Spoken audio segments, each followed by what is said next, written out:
તો સાયકલ સહાય યોજના મામલે કોંગ્રેસના વાકપ્રહાર, જેમાં ચોક્કસ કંપનીને ફાયદો અપાવવા માટે નિયમોમાં ફેરફાર થયા.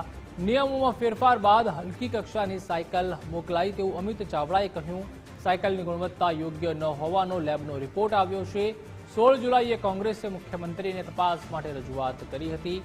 આજે પણ સરકારે આ મુદ્દે કોઈ પગલાં લીધા નથી તેવા વાકપ્રહાર અમિત ચાવડાએ કર્યા.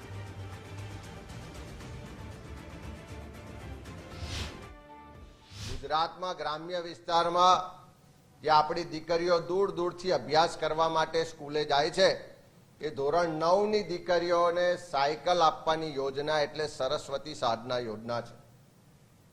થોડા દિવસ પહેલા આપણે પ્રેસ કોન્ફરન્સ કરીને એમાં જે રીતનું કૌભાંડ થયું ને 10 કરોડ કરતા વધારે રકમનો ભ્રષ્ટાચાર થયો એની વિગતવાર હકીકતો આપી હતી. 1,70,000 સાયકલો ખરીદવા માટે સરકાર ટેન્ડર બહાર પાડે છે.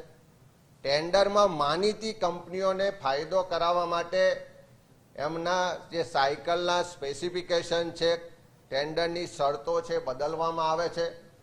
ચોક્કસ કંપનીને ફાયદો થાય, ઓર્ડર મળે એવી રીતે આખું એનું નેટવર્ક ગોઠવવામાં આવે છે.